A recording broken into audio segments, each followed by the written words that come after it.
Hallo Leute und herzlich willkommen zu diesem kurzen Video.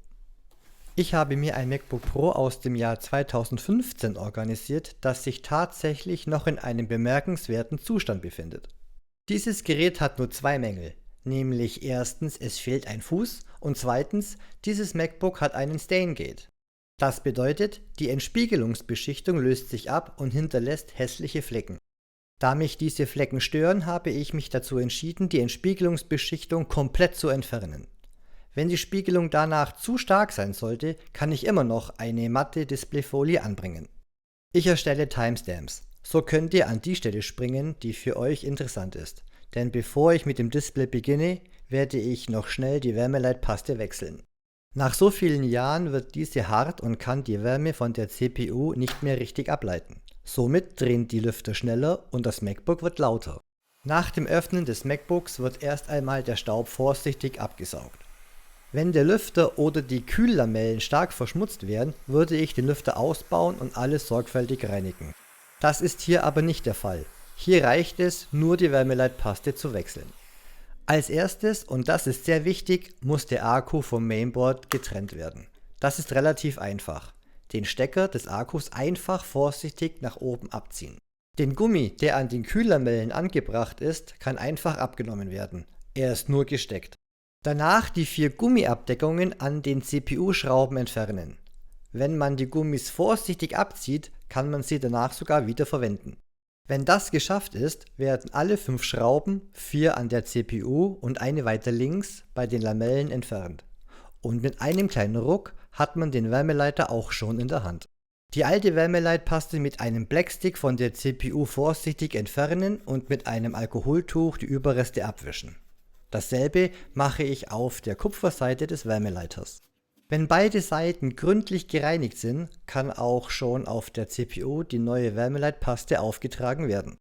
Danach den Wärmeleiter vorsichtig an die richtige Position legen und die 4 Schrauben leicht über Kreuz anziehen, so dass sich die Wärmeleitpaste gut und gleichmäßig verteilen kann. Die 5. Schraube bei den Lamellen nicht vergessen anzuschrauben.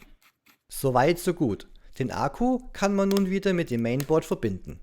Eigentlich wollte ich euch auch noch zeigen, wie man bei einem MacBook den Fuß wechselt. Habe aber wohl vergessen, auf die Aufnahmetaste zu drücken. Ich erkläre es trotzdem schnell.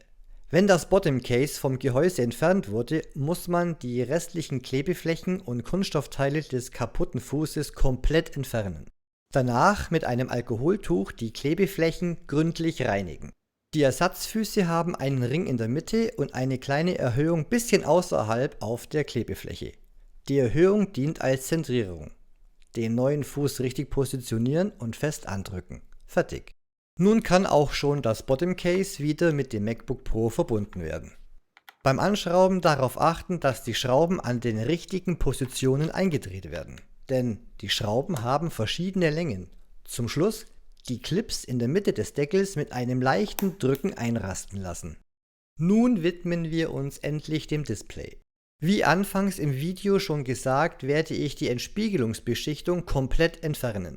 Dazu habe ich Listerine vorbereitet. Listerine soll die Entspiegelungsbeschichtung so anlösen, dass man sie in Verbindung mit einem Mikrofasertuch leichter und schonender entfernen kann. Wichtig sind Einmalhandschuhe.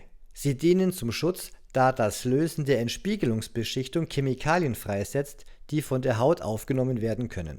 Ich fange an einer Display-Ecke an und arbeite mich langsam voran. Listerine auf das Mikrofasertuch auftragen und mit kreisenden Bewegungen die Entspiegelungsbeschichtung entfernen. Aber nicht zu fest auf das Display drücken, sonst könnte es beschädigt werden. Wichtig ist auch, dass die Flüssigkeit nicht in das Display oder in das MacBook direkt eindringt. Also nicht zu viel Flüssigkeit auf einmal verwenden. An den Stellen, wo sich die Entspiegelungsbeschichtung schon gelöst hat, wird die Oberfläche des Displays leicht heller.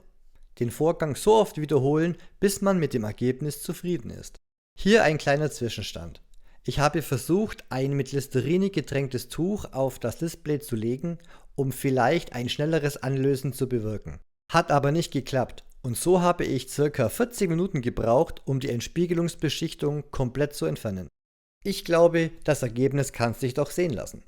Wie man gut erkennen kann, sind alle Flecken weg. Im Vergleich zu einem MacBook Pro M1 ist die Spiegelung aber deutlich sichtbar. Tatsächlich ist es aber auch so, dass das Display ohne Entspiegelungsbeschichtung gefühlt ein bisschen heller ist. Ohne direkten Vergleich schaut die Sache aber viel besser aus. Eine gleichmäßige, schöne Displayoberfläche. Wenn das MacBook Pro nicht direkt dem Sonnenlicht ausgesetzt ist, erkennt man kaum einen Unterschied, ob eine Entspiegelungsbeschichtung vorhanden ist oder nicht. Ich bin soweit zufrieden. Aber bei genauer Betrachtung kann man schon erkennen, dass auf der Displayoberfläche leichte Fahrer und Kratzer sind.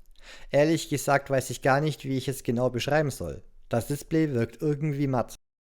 So Leute, das war's schon wieder. Ich hoffe, euch hat das Video gefallen. Danke fürs Zusehen und bis zum nächsten Mal. Tschüss!